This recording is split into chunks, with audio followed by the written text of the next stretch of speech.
말씀을 풀어서 설명함으로 하나님의 은혜를 나누도록 하겠습니다.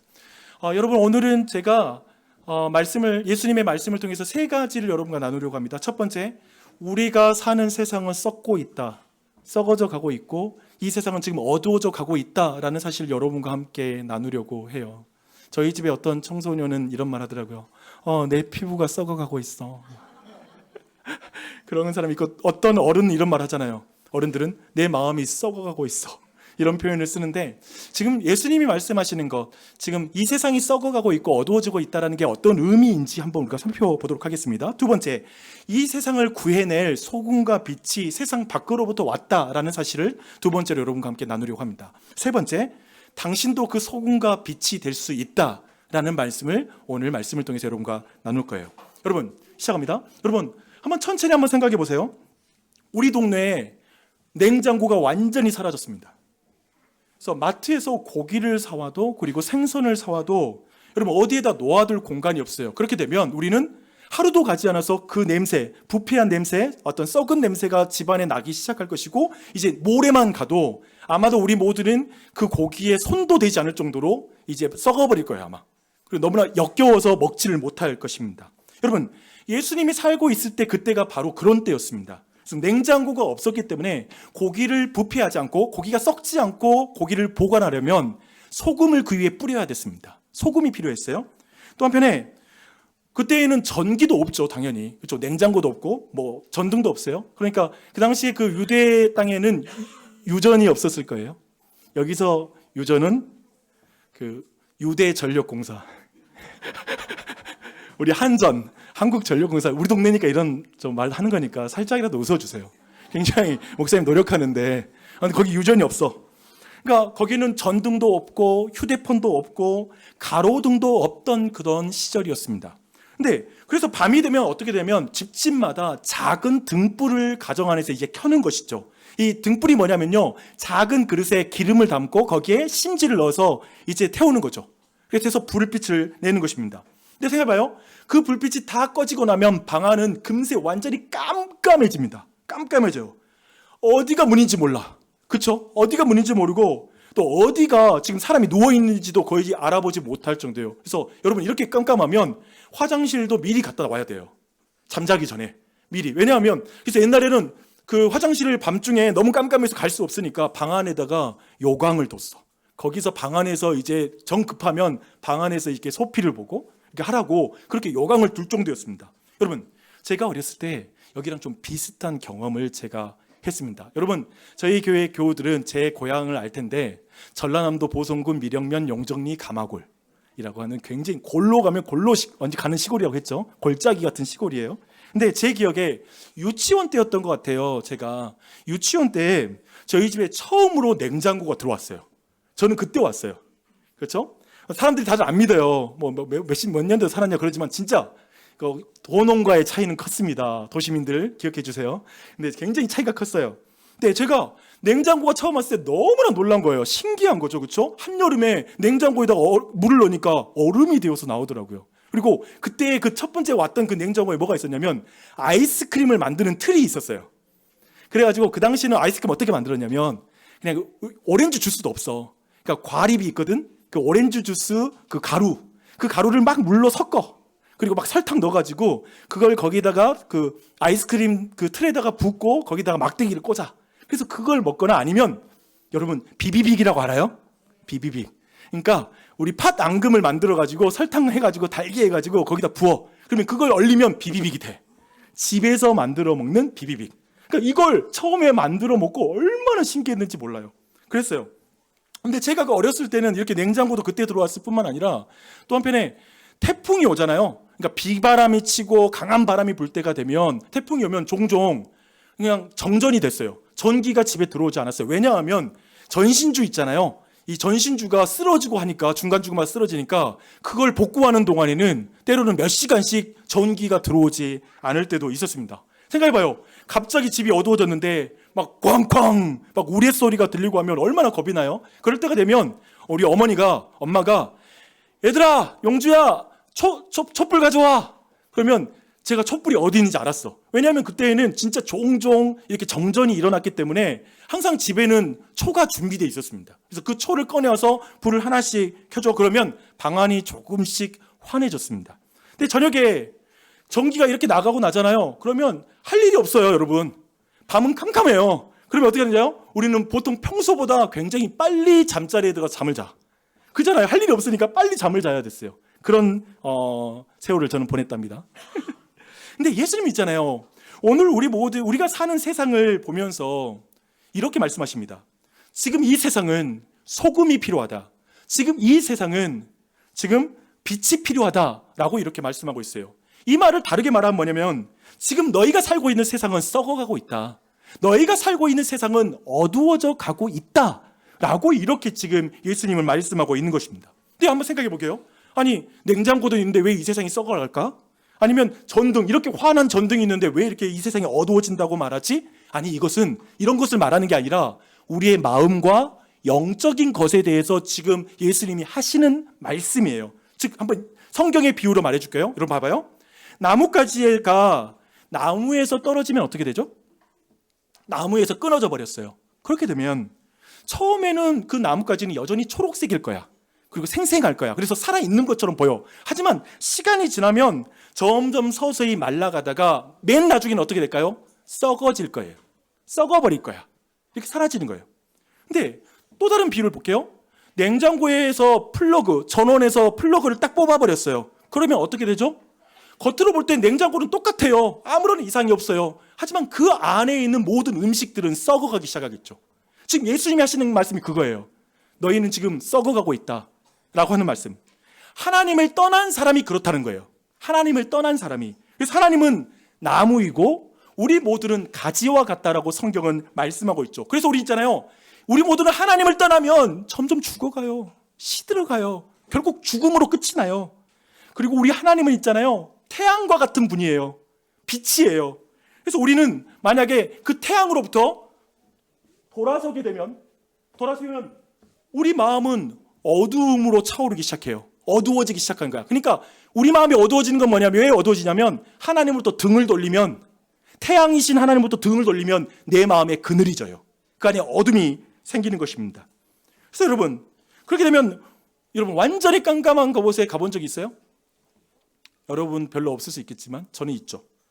저는 예전에 이렇게 눈을 이렇게 막 가리고 술래잡기 하는 게 있거든요. 눈 딱 가리고 나서 주변에 이제 막 사람들이 박수 치고 막 하면서 하는데 나는 그걸 잡는 게 내가 일이야. 그러니까 눈을 감는 순간에 제가 얼마나 날렵해요. 여러분 보다시피 몸매도 그렇고 제가 바람의 아들이었어요. 별명이. 그렇게 빨랐어요. 근데 지금 이 모양, 원래 샤프했는데 지금은 몽당 연필이 됐지만, 근데 이런 하이 개그에 전혀 웃지 못하는 지금 수준이 여전히 굉장히 낮군요. 네. 근데 봐봐요. 굉장히 제가 빨랐는데 막 잡으려고 하는데 눈이 가려지잖아요. 그러면 처음에 어느 쪽에는 지금 오른쪽인 것 달려가는데 어느 순간부터인가 방향 감각이 완전히 잃어버려요. 그래서 나중에는 어디가 어딘지 전혀 분간하지 못할 뿐만 아니라 어느 순간에 완전히 막 머리도 어지러워지고 답답해지면서 빨리 이걸 벗어버리고 싶어. 빨리 그냥 이 게임 그만하고 싶어요. 짜증나고 힘들어요. 그래요. 안 보이는 게 그래요.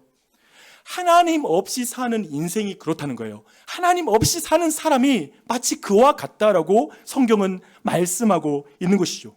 그래서 어른들은 어떤 줄 알아요? 돈이 있는데 마음이 불안해. 웃고는 있는데 속으로는 막 울고 있어. 그런 경우가 많아요. 집안에 물건은 옛날보다 훨씬 많아졌는데 감사가 없어. 불평이 너무나 많아요. 형편은 정말 생각해보니까 옛날보다 우리 집 형편은 정말 분명히 좋아졌는데 형편이 좋아지고 좀 시간이 생기니까 몸이 아프기 시작해. 육체가 아프기 시작해요. 저도 이렇게 눈이 점점 침침해져요. 안경 썼죠. 처음에 제가 13년 전에 교회 개척할 때에는 10포인트로 내가 봤어요. 너 안경도 안 쓰고. 지금은 14포인트로 안경 쓰고 봐. 눈도 침침해져. 우리 모두는 정말 그렇게 되는 것 같아요. 사람들과 우리 모두 잘 지내고 싶었죠. 너무나 잘 지내고 싶었고 아이들과도 자녀들과도 잘 지내고 싶었지만 시간이 지나가면서 상처가 나요. 그리고 관계도 금방 무너져요. 오늘 성경적인 표현대로 말한다면 관계도 약간 상하는 것 같아. 상처라는 게 그런 의미일 수 있잖아요. 관계도 상하고 부패해지는 것 같아. 썩어질 수도 있는 것 같습니다. 쉽게 생기를 잃어버려요. 인생이 그래요. 겉으로는 멀쩡해 보이지만 눈에 보이지 않는 마음은 병들고 고통을 받고 있는 사람이 주변에 굉장히 많아요. 옆에 있는 사람 한번 봐보세요.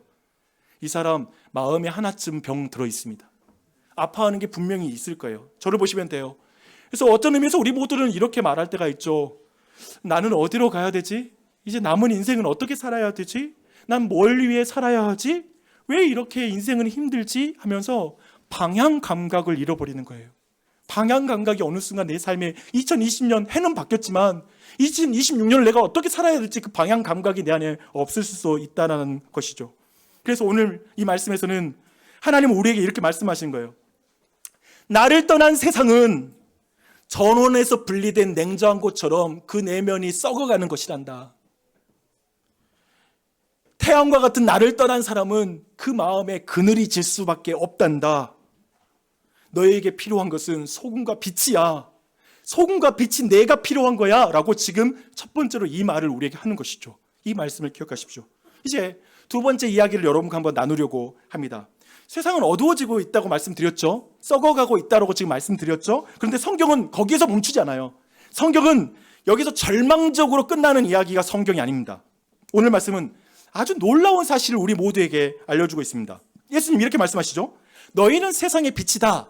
너희는 세상의 소금이다. 라고 이렇게 말씀하고 있습니다. 근데 여기서 우리가 주목할 것만 하면 어떤 종류의 빛인지 우리 한번 주목할 필요가 있습니다. 성경이 이렇게 말하거든요. 너희는 산 위에 있는 동네라서 숨길 수 없어. 사람이 등불을 켜서 그냥 어떤 그릇 아래 두지 않아. 라고 이렇게 말하고 있습니다.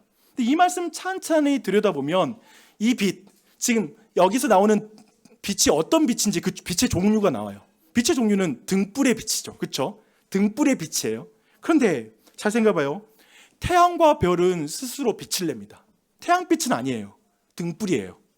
태양빛은 스스로 빛을 내요. 아무도 스위치를 켜주지 않았는데 저절로 타오르라서 빛나는 것이 바로 태양이죠. 그렇죠? 그런 빛이에요. 그러나 등불이 만드는 빛은 달라요. 잘 생각해봐요. 등불은 누가 불을 켜줘야지 빛을 낼 수 있어. 그렇죠? 또 한편에 기름이 있어야 그것이 타면서 빛을 내는 거예요. 그렇죠? 기름이 필요해요. 또 한편에 심지가 있어야 불이 그 자리에 머물 수가 있어요. 기름이 있다고 해서 그릇 된다고 해서 그냥 불이 켜지는 게 아니야. 거기에 심지가 머물러야 빛을 담아낼 수가 있죠. 그래서 여기서 핵심은 이거예요. 등불이란 스스로 빛을 만들어내는 존재가 아니라 빛을 담는 그릇이다 라고 말하는 게 이 등불에 대한 정확한 개념일 거예요. 그래서 예수님이 지금 한마디로 우리 모두에게 있잖아요. 이렇게 말하는 거예요. 애들아, 너희가 태양이 아니야. 내가 태양이란다. 내가 진짜 세상의 빛이란다. 그리고 너희는 나의 빛을 담는 등불이란다. 내 빛을 반사하는 반사체이지 너희는 발광체가 아니야. 라고 지금 예수님께서 우리 모두에게 말씀하시는 것이죠. 그래서 요한복음이 특별히 이 빛에 대해서 굉장히 강조했던 그런 사도였어요. 요한은 이렇게 말합니다. 참 빛, 곧 세상에 와서 각 사람에게 비추는 빛이 있었나니 그가 누굴까요? 예수님. 예수 그리스도가 이 세상 가운데 비추는 참 빛이라고 말하고 있고요. 예수님도 이렇게 말씀하세요. 나는 세상의 빛이다. 나를 따르는 자는 어둠에 다니지 않고 생명의 빛을 얻을 것이다. 라고 예수님이 스스로를 빛이라고 말씀하고 있습니다. 네, 여러분 생각해 보게요. 근데 이 빛은 어떤 역할을 할까요? 예수님이라는 빛이 우리에게 해주시는 역할은 무엇일까요? 그 빛은 있잖아요. 우리에게 걸어갈 길을 비춰줘요. 길을 비춰줘요. 질문이 있습니다. 한번 생각해 보세요. 제가 시력이 2.0이야. 아니 3.0으로 엄청 시력이 좋아요. 근데 빛이 없으면 길을 걸어갈 수 있어요? 없어요? 없어요. 빛이 없으면 시력이 아무리 좋아도 앞을 볼 수가 없는 거예요. 여러분 길이 보이지 않으면 아무리 힘이 세도 소용없고요. 아무리 용기가 있어도 소용없어요. 여러분 그리고 보이지 않는데 빨리 뛰는 것은 정말 위험해요. 그냥 인생 빨리 가는 게 중요한 게 아니야. 보이지 않는데 왜 빨리 가? 우사인 볼트도 안 보이는데 빨리 뛰면 그 사람 더 위험해져요. 왜냐하면 더 빨리 더 강하게 위험한 상황에 노출될 수 있죠. 빨리 달리면 달릴수록. 그래서 어둠 가운데 사람들 어떻게 하는 줄 아세요? 세상이 서서히 빨리 움직일 수가 없어요. 그렇죠? 여러분 한번 생각해 보세요. 한밤중에 산길을 걸어간다고 생각해 봐요. 되게 위험한 길이에요. 근데 빛이 없다면 우리는 어디로 가야 할지, 어떤 방향으로 가야 할지 전혀 모를 거예요. 다른 걸 생각해 봐요. 만약에 우리가 에베레스트 산에 올라간다면 너무나 높은 산이죠. 그 산에 올라가는데 한밤중에 이제 그 산에 올라가겠다고 하는 거야, 등산가가. 그리고 자기한테 불도 없어, 등불도 없이 나는 산에 올라가겠대. 지금 그 시도는 그가 용기 있는 사람이 아니라 매우 무모한 사람이에요. 그는 지금 자기 생명을 그냥 죽겠다고 나서는 거야. 거기에 불빛 없이 산에 올라가는 건 너무나 위험한 일이에요. 그렇죠? 그걸 말하는 거예요. 예수님이 없는 세상이 바로 그런 세상이에요. 예수님이 없는 사람의 마음이 바로 그런 상태예요. 눈은 떠 있지만 마음은 어둡고 길 위에 서 있지만 방향은 잃어버린 상태인 것이죠. 그런데 예수님께서 그 어둠 가운데 빛으로 이 땅 가운데 오신 거죠. 할렐루야. 빛이 온 거예요. 그래서 내가 길이요 진리요 생명이다. 나로 말미암지 않고는 하나님께 나아갈 자가 없다 라고 말씀하시죠. 나에게로 오라. 빛이신 예수님께로 나오라고 말씀하십니다. 진리와 생명의 길을 비추시는 주님이십니다. 이게 빛이에요. 이 빛이 우리에게 왔습니다. 또 한편에 예수님은 또 소금처럼 우리에게 다가오고 있다는 걸 아셔야 돼요. 예수님 그렇게 오셨어요. 썩어가는 마음을 붙잡아 주는 것. 예수님 믿고 내 마음은 쉽게 부패하거든요. 그런데 그 마음을 지켜주는 것, 희미해져가는 하나님의 사랑을 다시 내 안에 살려주는 것, 그게 예수님이 하시는 소금의 역할이죠. 하나님의 은혜와 사랑이 어떤 맛인지 맛보게 해줘. 맛을 느끼게 해줘. 여러분 어떠세요? 2025년도 끝날 때 여러분 하나님의 은혜와 사랑의 맛을 느끼고 있어요? 지금 새해를 시작했는데 여러분의 입맛은 돌아가지고 이거 끝나고 나면 어디로 가서 음식 먹을까 계획은 했는데 정작 하나님의 말씀과 은혜의 맛은 나는 전혀 모르겠어. 어느 순간 보니까 입맛을 다 잃어버렸어. 그런 상태인가요? 한번 생각해봐요. 그것을 유지시켜주는 소금과 같은 분이 예수 그리스도십니다. 그 예수님을 만나야 돼요. 여러분 오늘 우리는 성찬을 나누게 될 거예요. 떡과 잔 속에 우리는 하나님의 사랑과 공의의 맛이 들어있습니다. 그걸 맛보는 것이 성찬입니다. 사실 성찬은 식사예요. 오늘 식사로 참여할 거예요. 그걸 느껴야 돼요. 그래서 우리는 이 안에서 뭘 깨닫게 되면 하나님께서 이렇게 나를 사랑하시는구나 라고 사랑의 맛을 느끼고 나에게 생명을 주시기 위해서 이런 놀라운 희생을 치르셨구나 라고 하는 그분의 은혜의 맛을 느끼는 거, 그렇게 우리가 맛을 느끼는 것이죠. 십자가에서 자신의 생명을 내어주신 그분이야말로 진정 우리의 소금으로 이 땅에 내려오신 주님이신 줄 믿습니다. 이게 말합니다. 네, 요한복음 1장에 보니까요, 사도 요한은 굉장히 안타깝게 우리에게 말해요. 너무 안타까워하면서 이런 말을 해요. 참 빛, 곧 세상에 와서 각 사람에게 비추는 빛이 있었다. 그런데 자기 땅에 오매 자기 백성이 영접하지 않았다. 받아들이지 않았다. 그 빛을 어둠이 거부했다. 거절했다. 라고 이렇게 말하고 있습니다. 자기 땅에 왔는데 백성들이 영접하지 않죠. 그 왕을 받아들이지 않아요. 뭐라고 하냐면 내가 왕이야. 2026년도 내가 원하는 대로 살 거야. 내 기분대로 살 거야. 내 인생은 내가 주인이지 라고 계속 말하는 거야. 나 이번 올해 얼마나 계획 많이 세웠는 줄 아세요? 하나님 나를 향해서 계획도 가지지 마세요. 내가 계획 세우고 내가 마음대로 살 테니까. 그렇게 그냥 사는 거죠. 그러나 영접하는 사람들에게는 어떻게 하신 줄 아세요? 그 마음의 문을 열고 예수님을 맞아들인 사람에게는 하나님의 자녀가 되는 권세를 주셨으니 하나님의 자녀가 되는 그 은혜를 베풀어 준다고 성경은 말씀하고 있습니다. 그래서 오늘 이 두 번째 단락에서 마지막 여러분 모두에게 하나님이 이렇게 물으시는 것 같아요. 이 질문 앞에, 지금 2026년 시작할 때 이 질문 앞에 여러분 반드시 서야 돼요. 주님이 이렇게 물어보십니다. 너는 세상에 비친 나를 받아들이겠니? 너는 세상의 소금인 나를 왕으로 받아들이겠니? 예수님을 나의 빛으로, 내 마음의 썩어짐을 막는 소금으로, 내 삶을 비춰주는 주인으로 영접하는 것, 이걸 다시 한번 새롭게 언약을 갱신하는 것, 주님을 새롭게 만나는 게 오늘 성찬이 될 거예요. 여러분 오늘 이 말씀 앞에 서야 돼요. 그리고 새롭게 시작할 때 제발 주식이든지 지금 올 한 해 막 여러분의 삶을 쥐고 있는 그 모든 것을 내려놓고 주님 앞에 마음을 열고 그분을 내 마음에 모셔드리길 축원합니다.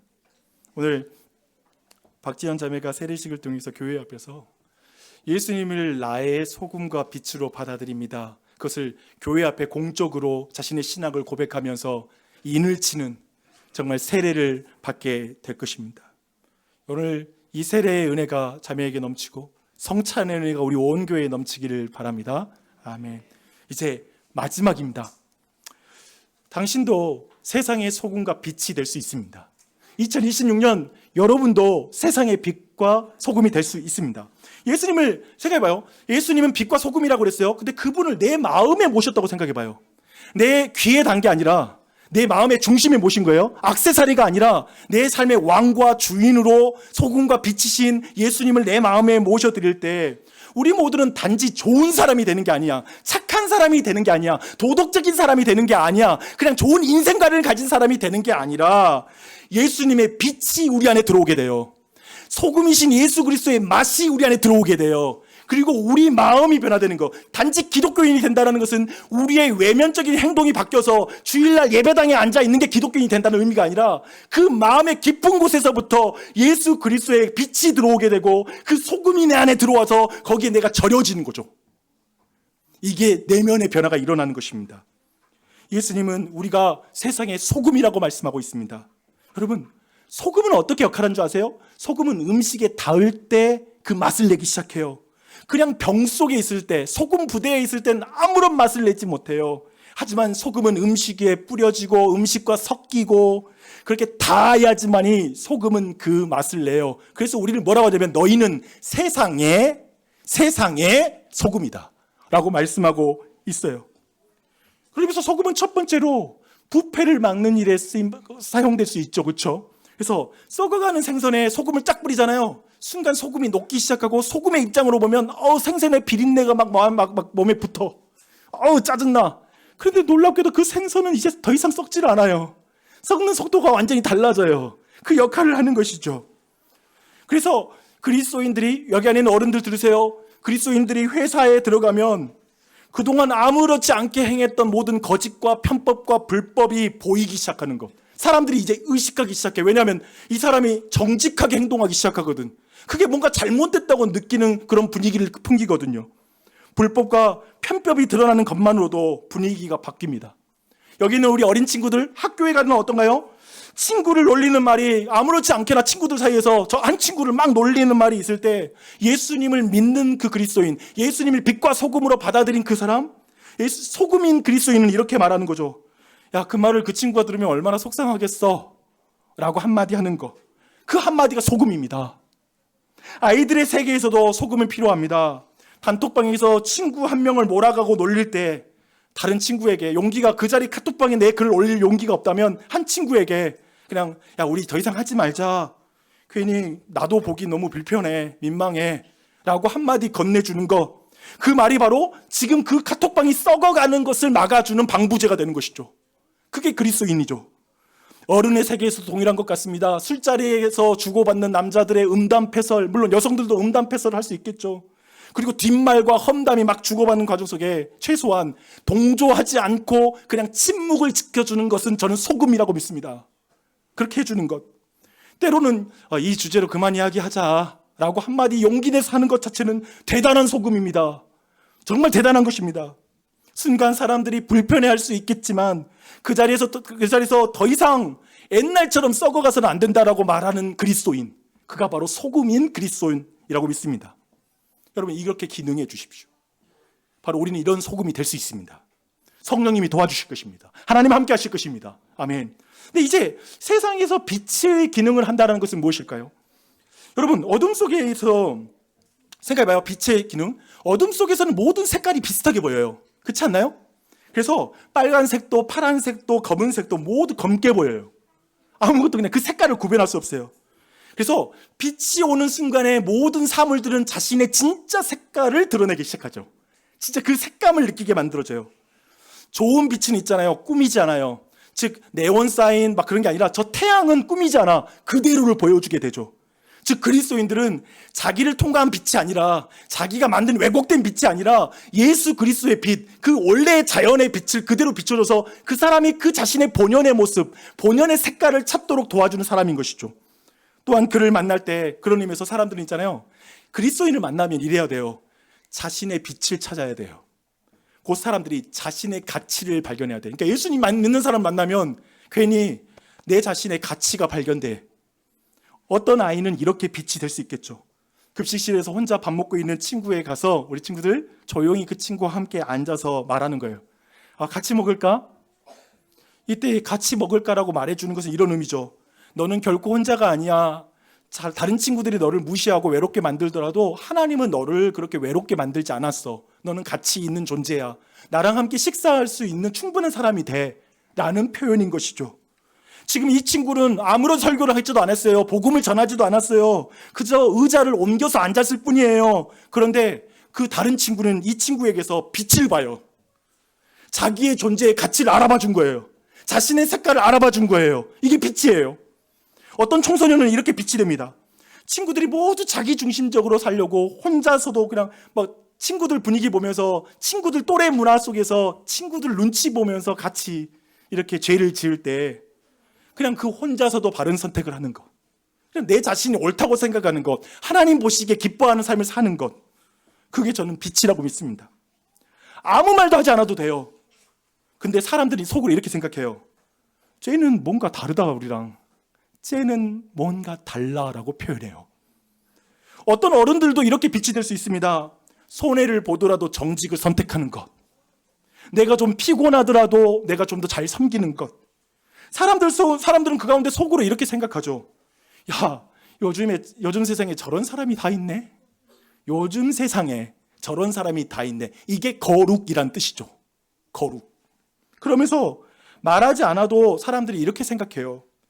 저 사람에게는 무언가 빛나는 게 있어. 뭔가 다른 소망이 있는 것 같아. 저 사람에게는 뭔가 다른 삶의 이유가 있는 것 같아. 라고 그들이 생각하는 것이죠. 우리가 그런 의미에서 이런 소금과 빛이 되는 것, 이것은 구체적으로 이런 삶을 말할 수 있을 거예요. 또 한편에 이것은 있잖아요. 사실 기쁨과 관련이 있어요. 소금과 빛이 되는 건 방금 이렇게 들었을 때 듣자마자 여러분 어때요? 그렇게 살기 힘들겠다. 힘들어. 어렵겠다. 이게 아니라 사실 이건 기쁨과 관련이 있어요. 생각해봐요. 제가 어렸을 때 아까 말했죠. 동네 정전이 딱 돼가지고 캄캄한데 촛불 켜고 있는 게 불편해요. 촛불이 흔들리면 집안의 조도가 달라져요. 그리고 거기서 책을 읽기도 어려워요. 근데 갑자기 전기가 딱 들어오잖아요. 불이 딱 켜지면 동네에서 소리가 들려. 전기 들어왔다! 빛이 들어온다는 건 기쁨이에요. 사실은 그건 기쁨이에요. 캠핑에 갔을 때 소금을 깜빡하고 놓고 왔네. 음식을 어떻게 만들어야 되지? 근데 갑자기 소금이 생겼어. 옆에 있는 텐트에서 빌려드릴게요. 너무 기뻐. 그것이 없으면 그 소금이 내는 그 맛의 풍미를 못 느끼거든. 정말 소금이 뿌려졌을 때 너무 맛있거든. 그건 기쁨인 것이지. 즉 우리가 소금과 빛이 되는 것은 이 세상에게 기쁨을 주는 거예요. 그리고 내 자신이 기뻐하는 길을 걸어가는 거예요. 그 길입니다. 그래서 소금과 빛이 되는 그리스도인을 볼 때 세상은 이렇게 말할 거예요. 당신 덕분에 너무 위로가 됐어요. 당신을 보니까 하나님이 살아계신 것 같아요. 이렇게 말하는 것, 그것이죠. 그리스도인이기 때문에 누군가의 삶이 덜 썩고 누군가의 눈앞이 좀 더 밝아질 수 있다면 그것이 바로 우리 모두가 소금과 빛으로 살아가는 삶일 것입니다. 그렇게 살아갔으면 좋겠습니다. 사랑하는 성도 여러분, 그렇다면 우리는 어떤 빛이 되어야 할까? 성경은 이렇게 말합니다. 사람들이 너희를 보고 너희를 칭찬하게 하라 라고 말하지 않고 너희의 착한 행실을 보고 하늘에 계신 너희 아버지께 영광을 돌리게 하라 라고 이렇게 말씀하고 있습니다. 즉 그리스도인들이 있잖아요. 세상 사람은 그렇잖아요. 내가 그냥 잘 살고 내가 잘 먹고 내가 이만큼 돈 있고 이만큼 나는 학위를 가지고 내 자식 이만큼 잘 키웠고 자기를 증명하고 자기를 자랑하는 거죠. 그게 인생의 목적인 것 같아요. 근데 그것은 그렇게 살아가지만 그리스도인들은 내 삶을 보세요. 나라는 창문을 통해서 우리 하나님을 보세요. 우리 하나님은 신실하시고요. 우리 하나님은 이렇게 좋으신 분이시고요. 나를 통해서 나는 내 인생의 목적은 하나님을 보여주는 창문이랍니다. 라고 말하는 것이죠. 우리는 이 세상이 하나님을 보는 창문입니다. 세상은 있잖아요. 절대로 하나님을 볼 수가 없어요. 영이신 하나님을 볼 수가 없어요. 하지만 교회라는 창문을 통해서 그리스도인이라는 사람의 삶을 통해서 그 창문을 통해서 하나님을 볼 수 있는 것이죠. 그 자리에 우리를 불러요. 여러분이 엄청 큰 창문 그리고 화려한 창문이 되는 것 자체가 중요하지 않아요. 그 커다란 창문에다가 학벌과 승진과 그리고 이 땅에서 돈과 통장에 찍힌 그 돈과 주식 투자와 코인과 여러분의 인생의 관심사로 그 큰 창문을 만들어서 거기에 화려하게 꾸미는 것 자체가 중요한 게 아니에요. 거기가 더러워져 있다면, 창문이 더러워져 있다면 그 창문으로 하나님을 볼 때 하나님이 더럽게 보일 거예요. 야, 나는 너 보니까 하나님을 믿을 마음이 안 생겨. 네 인생 보니까 야, 하나님 안 계신 것 같고, 야, 하나님이 어떤 분이길래 너희 교회는 그러냐? 라고 말하겠죠. 아니, 그 창문이 커지고 화려해지는 게 중요한 게 아니라 내가 비록 작을지라도, 창문이 작아도 돼요. 달란트가 작아도 돼요. 내 자신이 높은 위치가 아니어도 돼요. 작을지라도 내가 깨끗한 하나님의 창문이 되어서 하나님을 바르게만 보여줄 수 있는 삶이 된다면 그 자체는 너무나 가치 있죠. 여러분의 인생을 조종하세요. 여러분의 지금 삶의 모든 계획을 조종하세요. 무엇에 맞춰져 있는지를 보세요. 여러분을 깨끗하게 청소하세요. 여러분의 창문을 정말 깨끗한지를 돌아보세요. 그런 여러분이 되었으면 좋겠습니다. 나주역 신장로교회는 오늘 교회적으로 그리고 제 자신도 굉장히 중요한 하나님의 발걸음 앞에 두고 있습니다. 교회의 분립개척이라는 그 과정 앞에 있는데 그런 생각이 들었습니다. 이 모든 과정, 사실은 과정마다 여러 가지의 상황들과 다스림이 있었던 것 같습니다. 근데 한 가지 딱 남더라고요. 이 모든 과정이 하나님의 거룩하심을 드러내야 된다. 내 감정이 이걸 흐트러치거나 내 욕심과 내 욕망이 이 문제를 흐트러뜨리면 나는 다 실패한 거다. 사람이란 게 그렇더라고요. 마지막 안 좋으면 끝까지 다 안 좋은 거더라고요. 정말 이 부분을 어떻게 지켜야 되나 하나님께서 제게도 응답을 주셨고 제가 순종할 수 있도록 도우셨습니다. 그러면서 이 모든 과정을 봤습니다. 핵심은 이거였어요. 박용준은 과연 깨끗한 하나님의 창문인가 아닌가? 나는 이 질문 앞에 마지막까지 서야 된다. 그거고 여러분 모두 우리 교회도 마찬가지예요. 나주혁신 장로교회는 세상의 빛과 소금입니다. 맨날 주일날 우리가 모여서 소금통에 모여서 행복한 교회도 아니고 가로등이 동네에서 다 뽑혀와가지고 교회로 모여서 가로등 켜놓고 여기가 조도가 좋다라고 우리끼리 화나다라고 말할 것도 아니고 가로등은 어두운 곳에 가서 밝혀야죠. 소금은 세상의 소금인 것이죠. 이 일을 위해서 우리는 어떤 일을 감당할까요? 저는 알아요. 이런 분립개척의 모든 과정이 여러분에게 너무나 힘겹고 이 과정은 너무나 힘든 과정이에요. 왜냐하면 소금이 맛을 내려면 그 자신이 녹아져야 되거든요. 그 빛이 어둠 가운데 밝혀지는 촛불이 어둠을 밝히려면 초 자체가 녹아져야 되거든요. 자기를 태워야 되거든요. 이 모든 건 희생이요 어려운 과정이에요. 항상 그래요. 엄마가 아이를 낳을 때에는 산모의 고통을 통과하지 않고는 아이가 안 태어나요. 인생의 이치가 다 그래요. 희생 없이 어떤 결과가 오지 않아요. 근데 그 과정을 우리는 지금 오늘 하나님의 뜻을 묻고 분별하는 일을 온 교회가 성령의 인도하심을 받아 이제까지 기도한 것으로 그 응답을 받을 것입니다. 굉장히 영광스러운 일이죠. 거룩한 일에 내가 참여하고 있기 때문에 그냥 내 생각이 아니라 하나님 뜻이 무엇인지를 분별하면서 나아가는 과정이 될 것입니다. 그리고 이 과정은 누군가 봤을 때 야, 니네 교회는 왜 그렇게 해? 니네 담임 목사는 왜 그런데? 그래, 니네 교회는 어떻게 그런 결정을 했어? 라고 말하는 순간에 우리 교회는 세상의 빛과 소금이거든. 그 믿음으로 우리는 그렇게 걸어가고 있어 라고 말하는 교회. 그렇게 되면 됐다. 여러분이 이 땅에서 경험하는 교회를 어디까지 경험하겠어요? 그렇게 걸어가면 된다 라고 믿습니다. 오늘 우리 모두에게 하나님의 은혜가 넘치길 바랍니다. 아멘. 기도하겠습니다.